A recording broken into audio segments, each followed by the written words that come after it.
Guys, welcome to another exciting episode on Youngafricantrep TV series. I remain your favorite host, Modella. Today, I have in the city of Akure. Today I have another entrepreneur in the tech sector today. His name is Wale Adeyemo, better known as the data evangelist. Wale Adeyemo is the founder of Zakrach Integrated Limited. I'm excited to have this guy on the show. He studied computer science from the renowned university, Federal University of Technology, Akure, and founded this organization out of the love to inspire, to educate the large community of individuals, organizations to have a better understanding of data and also to make better decisions with data. You want to know more? You better stay tuned. Let's get talking.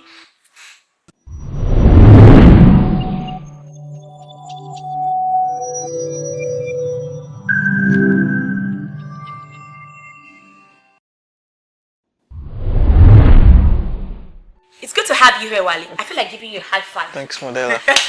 What's up now? Let's talk. Nice to meet you. Data evangelist. I hope I'm going to be minister to today. Hopefully. So what's up about you? Let's get talking. Who are you? My name is Wale Adeyemo. I'm the founder and CEO of Zakrach Integrated Limited. We're a data science company, and basically what we do is that we help individuals and organizations make better decisions using data. And we do this in three ways. We help companies or individuals, as the case may be, collect data, analyze this data, and help them make better decisions. Then we also do training in data science, say with most of these statistical tools, Python, R, and the likes. But the big thing we're doing now is that we're developing data collection and analytics softwares that organizations can use to collect the data themselves and get insight by themselves. I think I should cut you there. Now, I need to ask, you growing up, how was it? I want to know if you actually ventured from the start to be a data evangelist. We'll get to the part where you get to explain what it means to be a data evangelist. So I need to get the background. How did it all begin for you? Well, for me, basically, it wasn't, I've always knew I was going to go into entrepreneurship, but what exactly I was going to do, I wasn't sure. I knew it was going to be tech, but I was looking at maybe software development, artificial intelligence, most of this popular stuff. But then when I was in uni, I got hired by an Indian company to collect some data in Nigeria. So more or less I thought, is going to work, it is not going to work, blah blah blah. And I assembled a team, I trained them, so we collected the data, and for 3 months they disappeared. No correspondence, no email, no payments, nothing. So I felt, okay, this is just one of those things that, but let's say 3 months later they showed up with full payments. So when they paid, I was amazed. Oh, wow, this thing works. So I thought it was going to end there, like just one of those things that comes out. But later they reached out to me. We want to collect this data again. We want to collect this data. And they kept coming and coming and coming. That tells me something. What they are collecting and what they are paying me for is so valuable. That is one. Why are they collecting data about Africa? Then if they are collecting data about Africa, about African, whatever kind of data, why are Indians companies the ones collecting data in Africa, in Nigeria? So that shows me there is a market gap. Why aren't there indigenous organizations that can? There are, but there are just a few guys that are into data science. So that was when I started thinking about the idea of probably starting to go into data science. It's a branch of computer science, statistics, and mathematics. So I started developing myself, going on professional training, and looking for opportunities in that. So that was where it all started. I didn't really start out to go into, but I feel data is the new oil, is the big thing, is the next big thing. Let me put it that way. So I just want to position myself to take advantage of. I love that. So should I say that was what gave back to the name, the data evangelist? So do you want to expatiate further? Yes. Now the data is quite ambiguous. Data means many things to many people. Now in this part of the world, where the evangelist came from is that evangelism, like you're taking a message to people, you're telling people this can do this, Jesus can save you the way it is. Now people don't really know what they can do with data.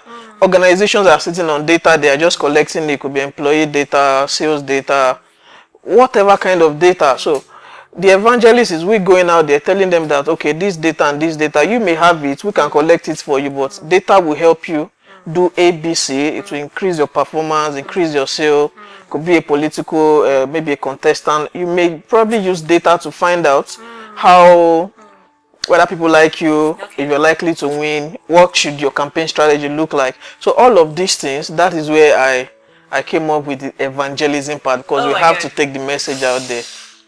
I said I was going to be inspired.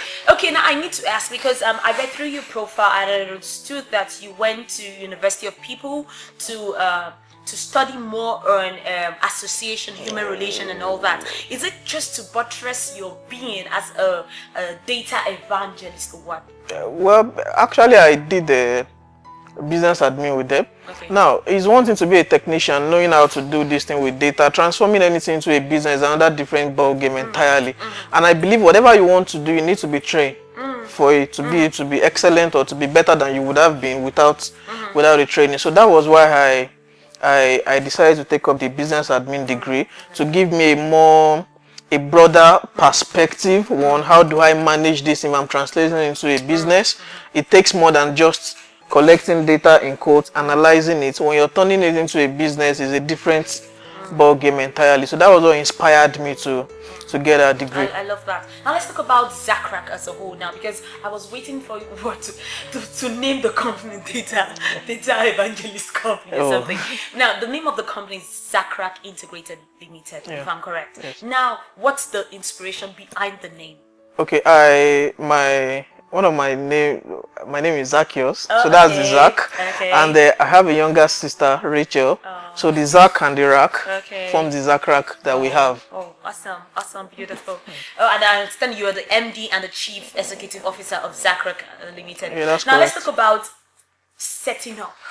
Okay. As an entrepreneur, a young entrepreneur coming up, how difficult was it coming into? Because of course you have competitors, if I'm correct, yeah, people absolutely. in the same line of business. Yeah. How was it coming out?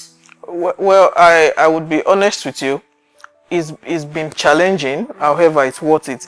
Now, it's challenging because data is not like this cup that I can show you that buy this cup, take a sample, this is what I can do. It's arbitrary, it's a concept, it's an ideology now. Selling an idea, selling something that people can see, people can touch it, they can feel it, they can take a sample. The sales process is usually much more longer. That is one challenge. But starting out was not very challenging, so to speak. Now, the reason it wasn't challenging is because I didn't start this company without identifying a need or a market gap. I didn't start it and start looking for customers. Actually, it was something I was doing independently. So it was more or less I was able to say, okay, there is this need here. I was already making money in quotes without being a company. I was making money as a data person individually. So it was quite easy for me now to now translate it from a one-man show into an organization. However, like a typical African story, funding, money is one of the major challenges. In the first, I think about 6 or 8 months thereabouts, I blew through my savings, about 3 million naira or thereabouts, getting an office space and all of those salaries, overhead, and all of those things. Now, it became challenging because we already had partners, foreign partners that were giving us data projects that to collect, to analyze, and all of those things. But I think at some point they started seeing us as a threat. That okay, this guy is no longer working with us as an individual. This guy is also building something like us, and this guy is doing it in Africa. Africa is so Africa is the largest continent, is the next big deal in the world. So they came up with a plan. Let's buy you. So that was quite amazing, because I felt, oh wow, super. So I'm really doing something that is worthy. I like that. But what is the implication? The implication is that they are buying, or so to speak, they are going to pay me off. Of course, I was going to make a lot of money, but the vision is going to die. So I refused. But the implication of my refusal is that all the partnership we had, the project they were giving us, they stopped everything. So we had to start looking for projects within African markets. And when you're doing that in Africa, you don't have a name, you don't have you're not venture backed, you don't have, it becomes very difficult. In 3 months, we're out of funds. So it became very challenging at that point. I really now have to think, am I sure I want to do this? or I get you. I should Let's go back to, I have to sell a few of my personal property to pay salaries. I don't like owing my stuff. So we took about 3 months break. We closed the office. Nothing was going on. At least that saved. That was more like a damage control. No expenses. We're not paying salaries again. So I took the 3 months to reflect, to come up with a strategy. So if we want to relaunch, since the guys giving us the projects, they are no longer there, then how do we go about it? So after the 3 months, we had to start more or less from scratch again with a new strategy, with a new, everything changed completely. But so far so good. It's worth it. You've been waxing stronger. Yeah, we've been waxing stronger. I like that. Ladies and gentlemen, is really a data evangelist. When we come back, we'll talk more on what are the services Zacrac Integrated Limited are offering. Until then, stay tuned.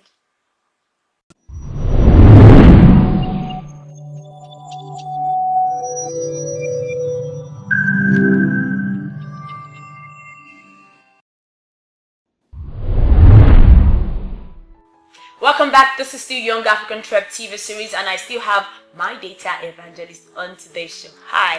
Thank you. I hope you are enjoying this show. So far so good. Okay, I need to ask you, the Zacrac Integrated Limited, what are the services they really offer? I want you to expatiate better for audience to know who you are. Yes, thanks, Modella. Now, all of our services and products, so to speak, they all centered around data. So it may now mean maybe data collection in terms of a public opinion poll, you want to conduct a survey, market research, a visibility study, or let's say training, corporate training on data science. You want to train your staff, or you yourself want to be trained on how to collect data, how to analyze data using different tools. And we're also developing a software package, SaaS solution actually, that organizations can use to collect data, analyze data, external data, internal data as well. Thank you. Is that all? Or yes, you yes. Well, awesome. What you have competitors, isn't it? Of course. What distinguishes you from them? Now, what distinguishes us from other competitors is that we provide customized solution, tailored solution. Wow. Data is broad, is ambiguous, is big.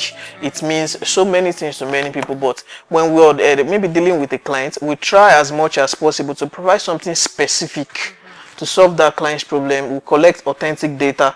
We make sure the data is very authentic. The data is being collected using very key ethical standards, and we ensure that at the end of the day, we don't just give you data, you dump the data and we get paid. We really follow you through to ensure that the data we're providing you, you're using it to solve your problem. So that's the key thing for us. I love that. That looks like the most selling point about your organization. Awesome. Now, if you could change anything about the tech industry, because whether you like it or not, you're in the tech industry. Yeah, of course. I understand you're an entrepreneur. Yes. What would you change? For me, I think the noise in the tech industry is too much. The noise, the hype is just too much. Most of us in the tech industry, we get carried away by the technology. I'm doing something, hey, hi, the next big thing. We don't really focus on the key thing.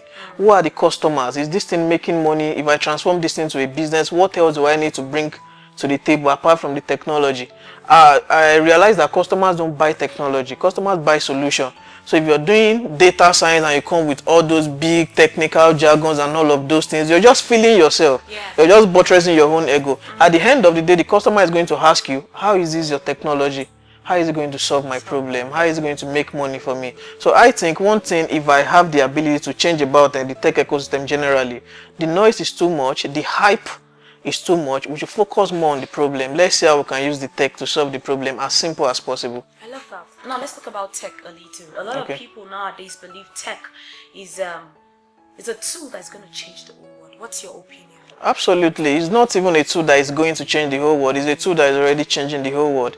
From the way we communicate, from the way we travel, from the way we interact, the way we shop. A lot of data is, let me streamline into data. Data is changing a lot of things about the next person that is going to sell a smartphone to you. They've collected so much data about you. They know you, they know how to approach you, they know the marketing channel, they know where you hang out, they know what you like, they know perhaps what you eat, they know your date of birth. So all of this technology, they are already changing the world. I love that. Now, I'll talk a little bit about low point. Okay. Let's talk about low point, because I understand a lot of people don't appreciate how they've become in the past and all that. But it's really be reassuring that you, Wale, you've gone through some low points and you're still on your feet. But we'll take that after the short break. Don't touch that, we're back.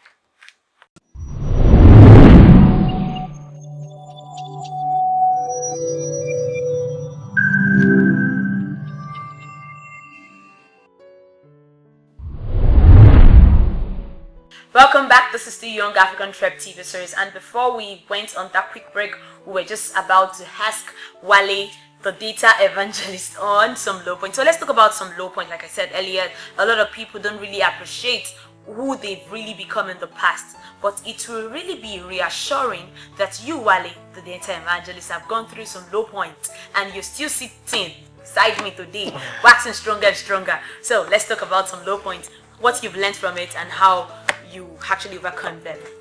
Wow, that's amazing. Okay. I've had a lot of low points in my life, personally, then as a business, but a notable one was crossing from secondary school to uni. I didn't make my whole level in one sitting. So I had to take an APTEP with all my friends getting admission into university, and my parents are academia, they are very strong. Is either you're good or you're bad. Is either you're good academically or... So that period was very, very terrifying. I felt like a failure. I felt I can't possibly amount to anything again. I felt my mate have left me behind and all of those things. But I would also tell you that period of my life was the most crucial or most vital part of my life. I started reading people's biography. I started reading about failure, because in code I was failing at that point, and the logical thing to do is to run from failure. So I was reading about failure, people that have come from failure, they've been able to transform from failure and they are eventually successful. So rather than just sit at home waiting for the next WAEC or NECO GCE, I was reading. I mean, I read and read and read and read. So eventually when I got to uni, I already had a very broad perspective about life. I was already more mentally mature, psychological, or let me even say more, even spiritually mature. So I was able to leave that low point. Then getting into university, I was able to face life and just eat it at the go. Then let's talk about the business now. There's been a lot of low points, but two of them are notable. Now, when we lost those partners, there was no money, absolutely no money at all. And I already hired people. Now, I'm passionate about people, but I also understand that business has to try for you to pay people. So I was at the dilemma, at the crossroads. Should I let these people go after about 4 months of employment, or should I keep paying them from my purse? So I did that for some time. I was paying them. And the last one that really got to me, I had to sell my iPhone. So I was able to raise 250K from that sale. So I paid them. So at that point, I knew there was nothing more to sell. Is either I make this thing work or everybody, because I don't even have money to pay anybody, even if I want to keep you, because I don't want you to lose your job. I don't have anything, so to speak, to sell that I can liquidify and just pay people. So, but that was low. Like I mentioned earlier, we now had to go for 3 months. Let's say we folded up for 3 months, then we had to re-strategize again and again. But another notable low point was for me, there was this person that I hired from Lagos, a very sound business developer. We built our strategy around her and all of those things. Now, just a month and 2 days into the job, she got an offer from a big bank and she left. Now, she left without notice, she left without any prior. In fact, that day, the day she left, we had a meeting. We had a strategy meeting on how we're going to do digital marketing, blah, blah, blah. Oh, but the thing for me was that it was heartbreaking, because I invest into people, I invest my emotion, I invest my prayers, I invest my time, and I also feel for somebody to hire you all the way from Lagos, it shows you're good, but at the same time it shows the person has some level of trust, and the person sees like somebody that can play a crucial role in this big picture. So having worked with this person for 1 month, then all of a sudden we came to work, we worked throughout that day. Then immediately she stepped out of the office, she just sent me a message on Slack. I'm tendering my resignation letter tomorrow. Before I could reply, she went offline. I I was like, I hired you, we followed due process, you were hired, and No you want to notice. break up, no notice, then you want to break up, then you're breaking up on Slack. Like you came to the office today, we had meetings today, we built strategy today, we talked about the company's future, and you were there all along, knowing by tomorrow you won't even be here. Talk more of the future we are trying to talk about. So that was heartbreaking for me. I started feeling like you can pick people, groom them, mentor them, invest in them, then the next day they could just walk out of the door. So those are, let me say, 3 notable low points for me. How was I able to overcome that? Yes. I was able to overcome because I told you when I was rewriting WAHEC, I was reading, and I was so some of the books I've read, and they were quite helpful. At the end of the day, I realized that people are just people. Everybody, or let me say most people, will leave you for a greener pasture. So I felt at that point, at that time, she felt working with Zakrap was the best thing for her. At some other time, she felt she has to go. So I was able to let go and even do a mini sent forth for her. So that was how I was able to overcome. That was touching. I need to ask again. Now, amidst all your challenges, you mentioned quite a few and all that. Have you ever thought of quitting? Absolutely. Please, I need us to talk about it. I'll tell you the truth. The truth is that when you're starting something, especially something that is new, so to speak, and that thing is not physical, is not what is usually very challenging. If you're approaching a client that can do this and this and this and this, and some of them look at it, I've been in this business for 30 years, what are you bringing to the table? So over time, I've had situations when I felt like quitting. I've had offers from big corporations to come work with them at very good salary, which more or less is an easy life, so to speak, and some even come with accommodation and all those packages and the right. Now, sticking with something that is working, is working. It's not like it's working, but it's still growing, it's challenging. At times I feel, why not just stop this thing, then go work for an organization? It's not bad, but go make money. You don't have to do this thing when you're this young, so to speak. Why not quit? So I've had moments like that. Then there are times that projections don't go as you projected. Maybe sales projection, you just feel like you're behind, the money is not coming in like you planned, the clients are not, you're not closing deals like you planned, and things are not as easy as you thought they were going to be. The human nature naturally wants to take the path of least resistance, of course. So I've had moments that I felt like quitting. But why didn't I quit? The reason I didn't quit, basically, let me maybe chip in the scripture. Bible said Jesus, for the glory that was set before him, endures the cross. It doesn't mean the cross was easy. It doesn't mean the cross was painful. So, but I strongly believe data is the next big thing. I strongly believe, I don't know if you've heard that data is the new oil. I strongly believe that somewhere along the line, we're not just going to continue to grow at this pace. We're going to do something big. We're going to grow so big, and we're going to be impactful in Africa. So the ability to see the big picture, the ability to see that, look, this thing is beyond now, this thing is beyond the number of customers we're serving now, this thing is beyond the revenues we're making now. You seeing that picture, anytime you want to give up, you just feel like, if I'm giving up now, I'm giving up all of these things. If I'm giving up now, I'm giving up my desire to employ people. I'm giving up my desire to solve problems using data. I'm giving up the opportunities that would emerge in the nearest future from data science. So when I see that picture, I just continue to grind. Never quit. Never quit. But if you be honest, I feel like quitting. Because let me even chip something. Managing people at times is difficult. When you are the leader, or when you are the maybe the MD or the boss or whatever title you have, every problem stops at your table. Everybody comes to you, sir, this is not working. Sir, how do I do this? Sir, this. But you don't have anyone to talk to, because everybody looks at you like all-knowing, all-powerful, almighty. So you don't. So most time you suffer emotional breakdown. Well done, Wale. I like the fact that you really expatiated a lot about your challenges. You expatiated on why you can't quit and all that. It shows that you really have a passion, a great passion for what you're doing. Now, in the midst of passion and all that, what advice would you give to people who are looking forward to be like you, or who are still in school, who still follow the conventional process, in quotes, what advice comes to mind? Now, first of all, I would, as much as I'm an advocate for entrepreneurship, I would be very clear and honest that this thing is not for everybody. So that is one.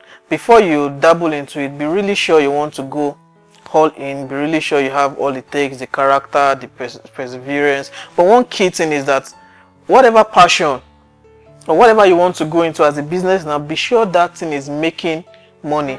Passion don't pay salary, passion don't pay bills, passion don't pay NEPA, passion don't pay for office space. Money pays. So be sure that thing is making money. Then also be willing to give it all it takes. We're in an era of smart work, but I'll tell you something. Hard work is mostly... Hard work is inevitable. You can work smart, but if you're working smart, please add work to your smart work. I'm really sure you're going to. So be sure you have all it takes. Scripture says if you see a man that wants to build a house, is he not going to sit down and count the cost? Whatever you want to achieve, count the cost. Cost is not just money. Cost could be time, cost could be character. When others are socializing, can you let go? Delayed gratification, can you remain focused? Can you stay grinding pending when the hustle begins to make sense, in quotes? But I'll still repeat, make sure whatever it is as a business you want to go into, is either it's making money or it has the potential. You're sure, beyond reasonable doubt, that somewhere along the line this thing is going to make money is very important. You pay salary, you pay staffs, you pay for everything in business, you pay taxes. So be sure that thing is making money. I love that. Well then, I really had a swell time with you on today's show. Same here, Modela. I was initially nervous, but I think I enjoyed it every step all the way. So do you think TrepAfrica has done a very good work Absolutely. coming all the way from Lagos State to Accra to meet you? Absolutely. I'm more than impressed. Thank you so much, Modela. Thank you. Thank you so much, guys, for staying tuned on today's show, Young African Trep TV. I had a swell time. You can see how blessed I am today. So I am so excited that he has to share his story. He has to share his challenges. He had to even inspire me to tell me more on data. This is big. It's a big thing. Thank you guys one more time. Now, I have to say some things to you young entrepreneurs, and I know you actually heard him right when he talked about you working hard. You have to do what you love doing best. If it is business, you have to make money. That reminds me of the lovely quote by Olamide Bado that says, if it is not making money, it is not making sense. That's it. If it's not making money, it's not making sense. Thank you so much, guys. I had a swell time. Now, before I go on today's show, I had to say a shout out to this special people. Glam by Ama for the face beat. I'm not going to take this up ever. Thank you so much, Glam by Ama. And of course to my Oyata baby. You can see I'm all looking all different in this Ankara fabric. Oyata made all this on me. So thank you. And also to Aso Rockwachies for this lovely piece. I love it and I love you, God. Thank you so much. Let's do this again. Until I see you next time, don't forget to follow us on our Instagram handle at TrepAfrica, on Facebook at TrepAfrica, and of course on our YouTube. Click the subscribe button at TrepAfrica. Until I see you next time, I remain Modela. Until then, stay young and imaginative. Bye.